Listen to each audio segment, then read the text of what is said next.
Good morning, welcome back to our channel. তো এখন ভোরবেলা বলতে পারো, কারণ আমি এতটা সকালে কোনোদিনই উঠি না। এখন বাজে হচ্ছে ওই 6:30 মতন। আর উঠে আমার স্নান হয়ে গেছে, আর সঞ্জু গেছে স্নান করতে, কারণ আজকে যাচ্ছি আমরা এক জায়গায় যাচ্ছি। তো চলো আর তোমাদের সাথে সবটাই শেয়ার করব, তার জন্য দেখতে থাকো ভিডিওটা। আমি রেডি হয়ে গেছি দেখতে পাচ্ছ, আর শ্যাম্পু করলাম, যেহেতু ভগবানের কাছে যাচ্ছি তো শ্যাম্পু তো করতেই হবে সকাল সকাল উঠে। আর শীত করছিল, তারপর ট্যাঙ্কির জল তো গরম ছিল, জল ঢালার পর আর করছে। অ্যাকচুয়ালি কুলার চলছিল, তো যার জন্য ঘর পুরো ঠান্ডা হয়ে গেছিলো, তাই শীত করছিল স্নান করতে। তো চলো আমি কী করবো, হ্যাঁ সমস্ত কাজ বাজ সারা হয়ে গেছে আমার। ওই ঝাড়ু লাগানো, পোছা লাগানো সব হয়ে গেছে, পুজোটা দিয়ে দেবো ঝাড়ার তারপর আমি রেডি হয়ে বেরিয়ে যাব। আর এই দেখো দেখতে পাচ্ছ, নেল পলিশ টেল পলিশ সব আমার পার্লারে পড়ে আছে, মানে কোথাও যাওয়ার সময়তে নখগুলো পুরো ফাঁকা হয়ে থাকে, নেল পলিশ নেই হাতের মধ্যে, কী আর করবো। তো চলো রেডি হয়ে তারপর দেখা করছি।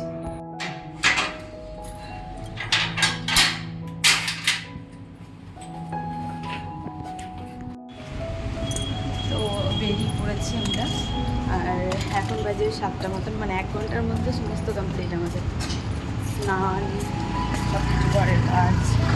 আর ওই জন্য দোকান এখন বন্ধ আছে। তো চলো একবারে টোটোতে উঠে না হয় কথা বলছি তোমাদের সাথে, টোটো ধরতে হবে।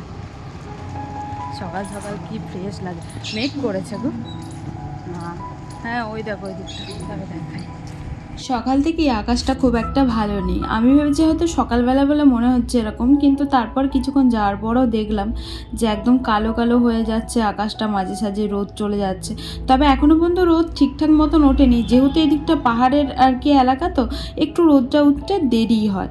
আর দেখতেই পাচ্ছ সকালে সবাই স্কুল যাচ্ছে, আর দোকান পাশারি সব বন্ধ, কারণ যেহেতু অনেকটা সকাল, এতটা সকালে তেমনভাবে কোনো কিছুই খোলে না, ওই নাস্তা টাস্তা দোকানগুলো ছাড়া বা মেডিকেল ছাড়া তেমন কোনো দোকান সেরকমভাবে খোলে না। আর আমরা টোটো ধরে একদম চলে এলাম রোডে, কারণ এখান থেকে আবার বাস ধরতে হবে, তো এখান থেকে আবার হাফ টোটো ধরে আর কি যেতে হয়। কিন্তু আমরা টোটো নিলাম না, কারণ টোটোতে ভাড়াটা একটু বেশি পড়ে যাবে, যার জন্য আর কি ওখান থেকে আমরা ডাইরেক্ট চলে এলাম আর কি বাসের জায়গায়, যে বাস ধরবো তারপর একবারে যাব। তো চলো এখন ওয়েট করছি। তো অনেকজনেই ছিল আমাদের সাথেও, যারা আর কি যাবে আমাদের আর কি গন্তব্যস্থলে। আচ্ছা তোমাদেরকে তো বলিনি যে কোথায় যাচ্ছি, আজকে আমরা যাচ্ছি জয়পুর আমির ফোর্ট। তো চলো তোমাদের সাথে সবটাই শেয়ার করব, তার জন্য ভিডিওটা স্কিপ করলে তো হবে না, দেখতে হবে। তো অনেকক্ষণ ধরে ওয়েট করছি, কিন্তু টোটো বাস আর পাচ্ছিলাম না, তাই আমি ওকে বললাম যে যা ভাড়া নেয় চলো টোটোতে যাই। কিন্তু ও বললো যে টোটোতে অনেকটা টাকা ভাড়া নিয়ে নেবে, তার মধ্যে আবার সকালবেলাতে না আরও ভাড়া নিয়ে নেবে।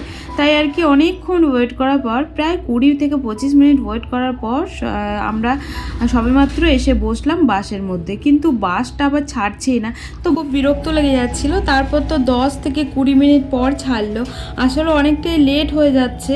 যেহেতু সকাল সকাল আমরা বেরিয়েছি, তো আমরা ভেবেছিলাম যে সকাল সকালে আর কি আমরা আবার চলে আসবো, কারণ 8:30টার মধ্যে ওইদিকে এসে আবার রান্নাবান্না আমাকে করতে হবে। তো দেখো বলতে বলতে পৌঁছেও গেছি আমির ফোর্ট। এটা হচ্ছে জয়পুরের মানে রাজস্থানের আমির। তো তোমরা হয়তো যারা যারা এসেছো রাজস্থানে বা জয়পুরে, তারা অনেকেই হয়তো জানবে যে এখানে মা কালী আছে। আর আমি না দোকান খোলার সময় মানত করেছিলাম, মানত না যে বলেছিলাম মা সব কিছু ঠিকঠাক হয়ে যাক, আমি সব জায়গাতেই আর কি বলা হয়েছিল এরকমই যে আমি পুজো দিয়ে আসবো। তারপরে কাজের সূত্রে তার টাইম হয় না আসার, তাই অনেক দিন পরই আর কি আসলাম, প্রায় 2-2.5 মাস পর। তো আমরা ঢুকে গেছি আমিরে, আর এখন বাজে 7:30, কিন্তু এদিকে রোদ ওঠেনি, কারণ একটু পাহাড়ের জন্য আর কি লেট হয়, কারণ এদিকটা অনেকটাই উঁচু, যেহেতু একদম পাহাড়ের ওপরই। কি সুন্দর হাওয়া দিচ্ছে, স্নান করে আসলে তো আরও মানে সুন্দর একটা পজিটিভ ভাইবস। মেঘলা মেঘলা ওয়েদার, কি সুন্দর, দাঁড়াও দেখাচ্ছি তোমাদের। এই যে দেখো পুরো এরিয়াটা, পুরো চারিদিকে পাহাড়। আর এই যে দেখতে পাচ্ছি এগুলোতে জল মানে জল দেয় আর কি, কিন্তু এখন বন্ধ আছে আপাতত। কৃষ্ণচূড়া গাছ গো, এই যে কৃষ্ণচূড়া, হ্যাঁ আমি দেখে দেখেই যাচ্ছি। আমার বরের আমাকে নিয়ে প্রচণ্ড টেনশন। দিস ইজ আমির, কি বলে ফোর্ট না, আমির ফোর্ট। 2 বছর পর প্রায় আসলাম, 2-2.5 বছর পর।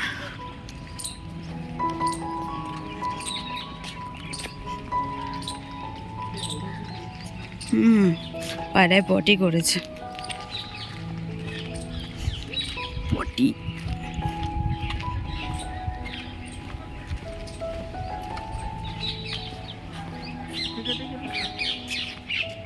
আরে চলো, আমি দেখিয়ে যাচ্ছি।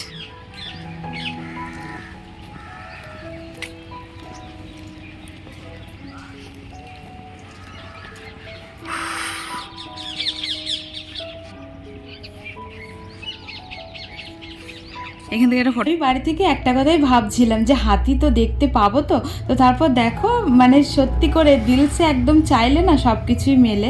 এই যে দেখা মিলে গেল। অর্ধেক সিঁড়ি চড়ার পর আমার এই অবস্থা। প্রচণ্ড জল তেষ্টা পাচ্ছে, গলা শুকিয়ে যাচ্ছে। আর একটুখানি, তবে খুব মানে উঁচু তো একটু কষ্ট হয় উঠতে, হচ্ছে ব্যাপার। অনেকটা ছাড়িয়ে চলে এসেছি। ওই যে দেখতে পাচ্ছ কত নিচুতে সব কিছু। আর একটুখানি গেলেই মন্দির। এখান থেকে সব ফুলমালা বিক্রি হচ্ছে, এখান থেকে কিনে নেবো ফুলমালা। ওই যে আমার বর কোথায় গেল কি জানি। চলো, ভিতরে গিয়ে ভিডিও করতে দেবে না, এখান থেকে হচ্ছে আমি দেখিয়ে দিচ্ছি। ওই দেখো কত উপরে। আমি এখানে গেট মন্দিরে, আর এই যে দেখতে পাচ্ছ কত উঁচুতে উঠে গেছি আমরা।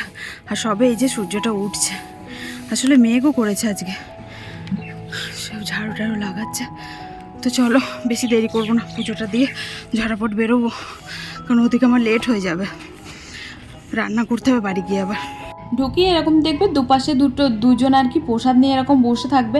তোমাদের এখান থেকেই কিন্তু ফুল মালা যা নেবার নিয়ে নিতে হবে, কারণ উপরে গিয়ে তোমরা আর কিছু পাবে না, তাই আমরা এখান থেকেই নিয়ে নিলাম। এই যে দেখতে পাচ্ছ প্রসাদ নিয়ে নিয়েছি। আর সবাই যে রোদটা উঠলো, আর আমরা ঢুকে গেছি মন্দিরের ভিতরে। তো ঢোকার পর আর ক্যামেরা করতে দেবে না মনে হয়, যদি করতে দেয় তো তোমাদেরকে দেখাবো, না দিলে দেখাবো না। ঢুকি, এই যে কামান দুটো, আর এদিকে চলছে wedding shoot, pre wedding, sorry কিন্তু ওয়েডিংই বলছি, প্রি ওয়েডিং শ্যুট। প্রচুর বাঙালি এখানে, প্রচুর ভার ভারকে বাঙালি। আর ওই যে ওই জায়গাটায় মা আছে, মা কালী।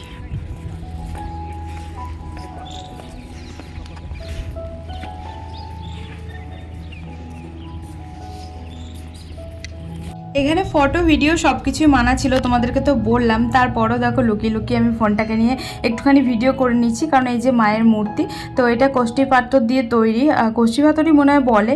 আর এই যে কলা গাছ দুটো দেখছো, এই দুটো হচ্ছে পান্না পাথর দিয়ে তৈরি। আর সাইডে এই যে আমাদের কমপ্লিট পুজো টুজো দেওয়া, এখন নামছি। নামতে অতটাও কষ্ট না, কিন্তু আমার হাঁটুতে যেহেতু লেগেছে সেখানে তারপর থেকে একটুখানি লাগে। তো চলো জলদি জলদি ঘরে যাই, কারণ এখন বাজে 8:30 মতন, গিয়ে আমাকে রান্না বসাতে হবে, এটাই ভাবছি। আর আরও দুপুরে খেতে চলে আসবো, কোনো প্রবলেম নেই। স্নান তো হয়ে গেছে, দুপুরে খাওয়াটা মানে খেতে চলে আসবে। তো চলো তাড়াতাড়ি নামি। নেমে পড়েছি একদম নিচে, আর এখান থেকে কিছু খাবো, দেখি খাবো না কিছু, খিদে পেয়েছে প্রচণ্ড। এইদিকে আছে আর কি টয়লেট, আর এখানে প্রি ওয়েডিং শ্যুট চলছে প্রচুর পরিমাণে। তো এখানে একটা ফটো তুলবো, দাঁড়াও। তো এখানে এখন বসে পড়েছে আমরা কিছু খেতে, মানে খিদে পেয়েছে প্রচণ্ড পরিমাণে। আর এখানে ছোলে গুলছা অর্ডার করা হলো, তো আমি তো বললাম তো খেতে হবে না, চলো নিয়ে তো চলে যেতে পারবো, বাড়ি গিয়ে খেতে হবে। আবার এখন টেনশন হচ্ছে, আমাকে বাড়ি গিয়ে রান্না করতে হবে। তো প্রায় 9টায় বাজতে চললো, কী করে কী হবে জানি না। সুজি আর রুটি নিয়ে যেতে পারবে? হ্যাঁ, তাহলে সুজি আর রুটি করবো, তরকারি হবে না, কারণ তরকারি করার টাইম নেই। করেছি এখন টোটোতে, কারণ বাসের অপেক্ষা করলাম না, দেরি হয়ে যাবে অনেকটা, মানে লেট হচ্ছে। আমাদের আগে বাসটা বেরিয়ে গেল। মানে আমরা টোটো টোটোতে চেপেছি আর বাসটা বেরিয়ে চলে গেল। টোটোতে একটু ভাড়াটা বেশি নেয়, যার জন্য টোটোতে চাপি না, বাসে করেই যাই। তো চলো আবার বাড়ি গিয়ে তোমাদের সাথে কথা হচ্ছে। অলরেডি 9টা বেজে গেছে, বাড়ি গিয়ে জানি না আমি রান্না কী করে করবো। তো ভাত হয়তো হবে না, রুটি করে দেবো, রুটি নিয়ে যায় কিন্তু ভাতটা হয়ে থাকে আমার। আর আমি শুধু খেলাম, ও খেলো না। ছোলে গুলছে আর কি, হ্যাঁ ছোলে গুলছে, সুন্দর খেতে ছিল। আসার সময় টোটো করেই এসছি, আর টোটো করে এসছি বলেই তোমাদেরকে কত কিছু শেয়ার করতে পারলাম। দেখো পাথরগুলো কেটে কেটে রাস্তা বানিয়েছে, এই যে দেখতে পাচ্ছ। তো পাথর কেটে একদম পাথরের মাঝখান দিয়ে রাস্তা বানানো হয়েছে। বাংলায় একটা প্রবাদ আছে না, রথ দেখাও হয়ে গেল কলা বেচাও হয়ে গেল। তো দেখো একটু পরেই আসবে জলমহল, তো এটাও দেখা হয়ে গেল অনেক দিন পরে, এই যে দেখতে পেলাম। তো সেই দেখে গেছিলাম, তারপর তো আর আসিনি, কারণ কাজের সূত্রে এখন আর টাইম হয়ে ওঠে না সত্যি বলতে। আর এই দেখো যেতে যেতে এটাও সামনে পড়ে, তাই এটাও দেখে নিলাম। বেশ সুন্দর লাগছিল তাই না বলো? আর আকাশটা এখন বেশ সুন্দরই আছে, তবে হালকা হালকা মেঘও করছে, আবার রোদ উঠছে। আর এই ওদিকে রান্নাও বসে গেছে, এই যে সঞ্জু রান্নাটা মানে করলো। রান্নাটা বলতে আলুর তো কালকে রাতেই কাটা ছিল, আর এদিকে তরকারিটা ওই বসিয়ে দিলাম, আমি আটাটা মেখে নিলাম। তো চলো ঝটাপট রুটিটা করে নেবো, কারণ ও এখানটায় রান্না করছিল বলে আমি আর এখানটায় আসিনি, কারণ দুজনের এখানে জায়গা ধরে না। আর সকালবেলা সমস্ত কাজ বাজ তো আমার হয়ে গেছে, ঝাড়ু পোছা যায় সব কিছু। তো চলো ঝটপট আমি রুটিটা বানিয়ে নিই, তারপর দেখা করছি। টাটা, টাইম নেই, 9:30 প্রায় বাজতে চললো। তো এদিকে আধা ঘন্টার মধ্যে আমার রান্নাবান্না সমস্ত কমপ্লিট, মানে আলু ডালটা তো সঞ্জু করলো, এই যে দেখতে পাচ্ছ। আর ওদিকে ভাতটা চাপিয়েছি, কারণ এদিকে আমার রুটি হয়ে গেছে, তারও দেখাই তোমাদেরকে। আর তার জন্য ভাতটা চাপিয়ে দিলাম, যে ও থাকতে থাকতে ভাতটা হয়ে যাবে। এখন বাজে হচ্ছে 10টা বাজতে 10, ও গেল একটু বাথরুমে। আর খাওয়া দাওয়া কিছু করেনিও, কারণ ওই চিড়ে ভিজিয়ে খেলো, পেটটা ঠান্ডা হবে যার জন্য। তখন গরমের সময় তো ভাত ভালোও লাগে না সকালবেলাতে। আর আমি তো ওখান থেকে খেয়ে আসলাম, তার জন্য আমি আর কিছু খাবো না। এই যে আধ ঘন্টার মধ্যে আমার রান্না কমপ্লিট, ডাল আলু। আর এদিকে ভাতটা চাপিয়ে দিচ্ছি, কারণ এদিকে রুটি আমার হয়ে গেছে। এই যে 3টে রুটি হয়েছে ওর জন্য শুধু, আর ভাত আমার জন্য দুপুরে চাপিয়ে দিলাম, কারণ এরপর আর আমি টাইম পাবো না। আরও গেল একটুখানি বাথরুমে ফ্রেশ হতে, ব্যাস। ভাবছিলাম যে হবে কিনা, যাই হোক হয়ে গেছে সব কিছু। মেয়েরা চাইলে সব পারে তাই না? আধ ঘন্টার মধ্যে রান্না কমপ্লিট করে বরকে পাঠিয়ে দিলাম। তো চলো আজকের মতন টাটা।